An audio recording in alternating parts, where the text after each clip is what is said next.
Alright, so this video is going to be on doing some hard washer problems, alright? We're just going to be finding the volume of a solid by rotating a region about an axis, and that's going to form a washer. We're going to find the volume. Okay, so the first example here, we're going to rotate a region bounded by y equals 1 plus secant x, y equals 3, and we're going to rotate that about y equals 1. So here's the biggest problem with this problem, is just picturing what y equals 1 plus secant x actually looks like. Alright, that's literally the hardest thing. That's the hardest part about this problem. Okay, that's why I don't really think this would be much of a test question, but it's definitely good to know. Okay, because you might get things with trig functions and you might not. Alright, so what the graph y equals 1 plus secant x looks like is going to be like this little u, okay?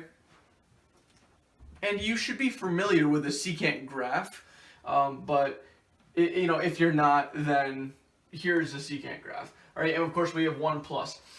So we also have y equals 3, so we have our y equals 3 is going to go across the top. These 2 points right here are going to be negative pi over 3 comma 3 and pi over 3 comma 3. All right, and we are rotating that about y equals 1. All right. So when we rotate that, we're going to get our washer here.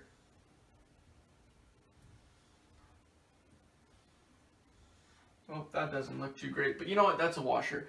All right. And with our washer, we're going to get our area of each cross section is going to have an area of pi times big R squared minus little r squared.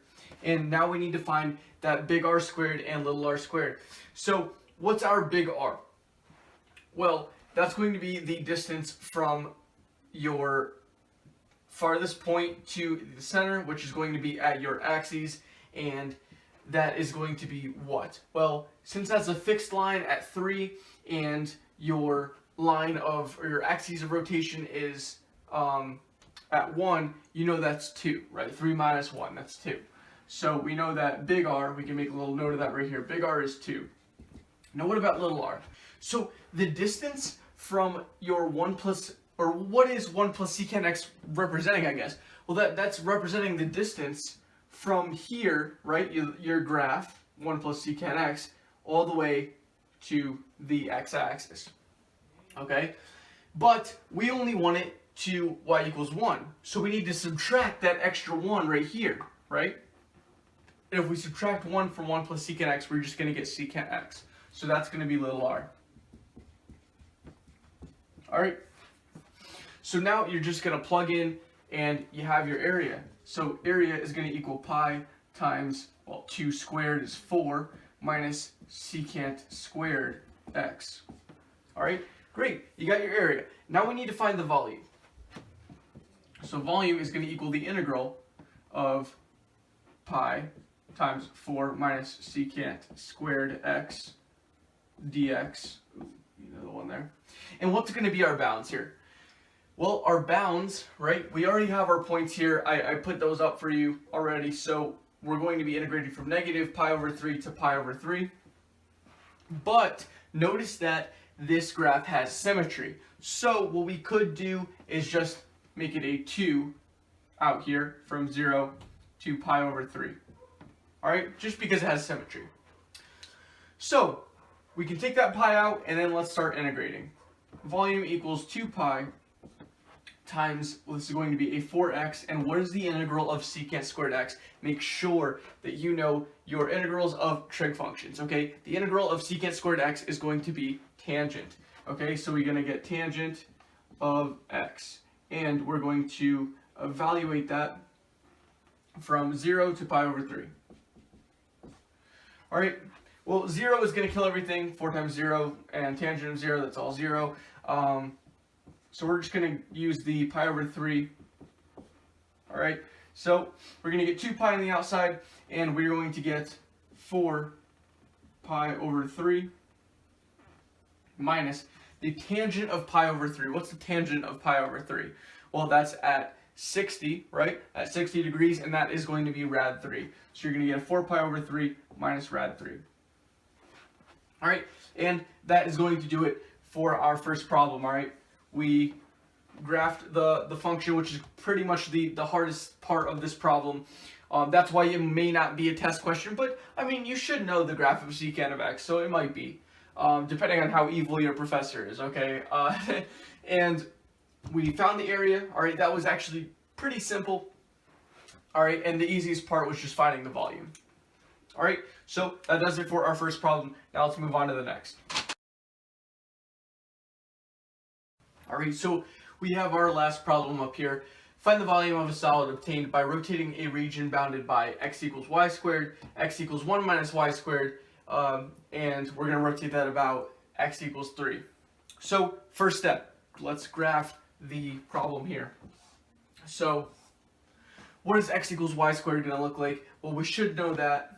All right, it's going to look like y equals plus or minus rad x, right? So we're going to get a graph that looks like this.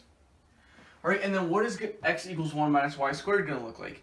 That might be I guess that could be a little more challenging to see. I mean, you could kind of just do it off of y squared. Like, you know what y squared looks like. All right, well, you're going to flip it over the y-axis and then move it over this way. But I want to give you, I mean, if you don't understand that part, I want to actually just show you quick, just solving for y here. If we have, I'll just do it, let's do it right here. If I have x equals 1y squared, that's x minus 1 equals y squared, negative y squared. And if I get rid of the negative on the y squared, it's going to be negative x plus 1 equals y squared, and that's going to equal y, y is going to equal plus or minus rad 1 minus x.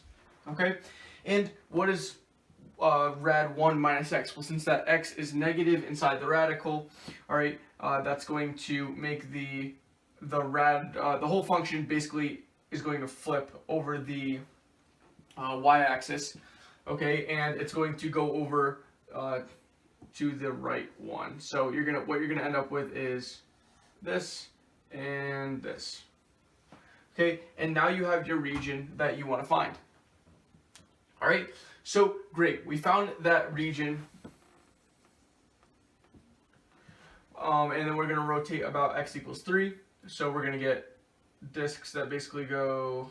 This will be something like that. All right, those will be our washers. So now we need to find the area, okay? Area equals pi times big R squared minus little r squared. Notice that the hardest part of these hard washer problems is literally just graphing the function, okay? Most Calc 2 classes, at least that what I've heard of, aren't going to allow you to use calculators, so you just got to make sure that you have really good awareness of what graphs look like what, I guess. All right, so that being said, let's fly through our area here. What's big R going to be? Well, actually, this isn't the easiest. Big R, that's the distance from our farthest point to the center, okay? And to do that, we need to find what's the whole distance from the y-axis to the axis of rotation, and well, that's 3, okay? So we know that r equals 3. Now we need to subtract something. We need to subtract that little distance that separates the y-axis and that furthest point, all right? And that distance is going to be x, right? Because we're moving over x. But what does x equal for that graph? Well, that is our x equals y squared graph, so we know that r is going to equal 3 minus y squared. Moving on, we have little r. Little r is going to be basically the same thing. We have 3, and now we need to subtract the longer x, okay? And what is that represented by? Well, that's represented by 1 minus y squared, okay? So, really, I mean, you just kind of gotta play with it. I mean, if you want to blow up your graph a little bit more so you can see it a little bit better, do that. Do whatever works for you. So 3 minus 1 minus y squared, and that simplifies to 2 plus y squared. Okay, so area is going to equal, we're going to have a 3 minus y squared quantity squared minus 2 plus y squared quantity squared. Oops. All right. Now we need to FOIL these out. We get area is equal to pi times 9 minus 6y squared plus y to the fourth minus 4 plus 4y plus y, y squared plus y to the fourth. All right. Now we can distribute that negative, so we're going to get plus a negative 4 minus 4y squared minus y to the fourth. All right, let's combine like terms. The y to the fourths cancel out, which is really, really nice. Area is going to equal pi times 5 minus 10y squared. Okay, great. So now we found our area. Okay, the second hardest part about the problems is just going to be finding your radii. Okay, and now it just comes the easy part. Let's find our volume. Now, we have a y here. Okay, so we are going to be integrating with with respect to y. We have symmetry about the y if we split it up with the x-axis. That's kind of your midpoint there. So we can do from 0 to, like, we can do from our 0 to our top of the graph, and then just, you know, do exactly what we did for the last problem and stick a 2 out front. So let's just do that. We have 0 to what? Well, what's this point going to be? We need to find out where these functions are equal to each other, and to do that, we're just going to set them equal to each other like this, and that means that 2y squared is going to equal 1, and y equals plus or minus rad 1/2. All right, and like, we do have our negative rad 1/2 and our positive rad 1/2.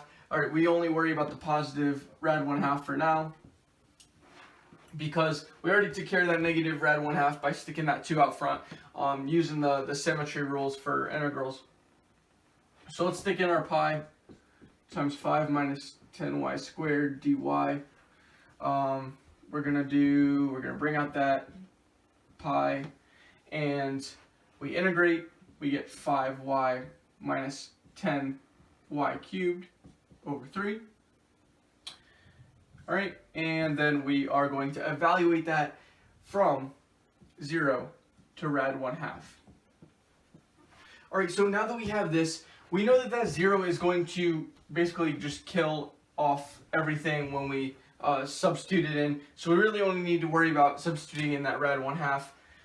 Okay, so that's the nice thing about using symmetry. So we're going to get volume is going to be equal to 2 pi times 5 rad 1/2 minus 10 rad 1/2. That's going to be to the third power, and that's going to be over 3.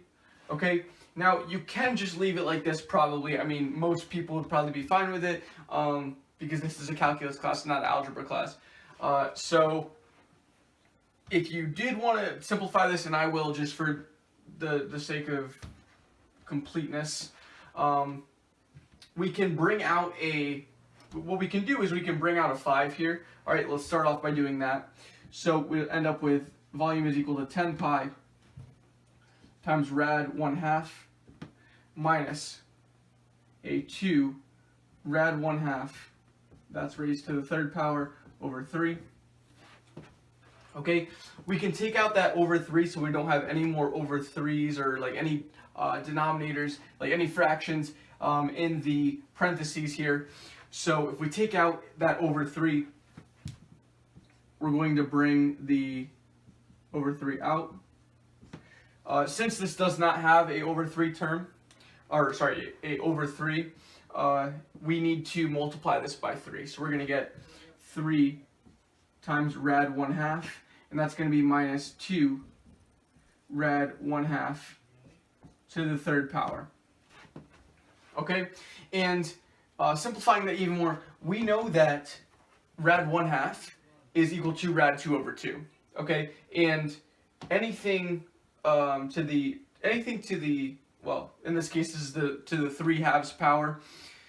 That's going to be, well, here, let me find room here. Got to write this down somewhere. Actually, we could probably move over. So what we're gonna do is we get a 10 pi over 3. Okay, if we rewrite this, we can get 3 rad 2 over 2 minus, this becomes a 2 times 1/2 times rad 2 over 2. Alright, I'm kind of squeezing that in there. Okay, so this 2 and the 1/2 cancel out. You get a 3 rad 2 over 2 minus a rad 2 over 2, which gives you 2 rad 2 over 2. The 2's cancel, right? Because you have 2 rad 2 over 2, which is equal to rad 2. And what you're going to end up with is 10 rad 2 pi over 3. Alright, which is a lot better looking than this mess over here, okay? So, I mean, I would try to simplify when you can, but if you're in a rush on a test, I mean, I would just leave it like this up here. If that's okay with your professor, you should probably check. Alright, but these are pretty much the hardest washer problems I could get. If you're struggling with the integration, you definitely want to look over that a little bit more, like if you weren't able to keep up. But I really wanted to lay a lot of focus on the graphs and finding the area, because that's what's new here, okay? The rest is kind of just Calc 1 stuff, okay? So that does it for this video, and I'll see you guys in the next one.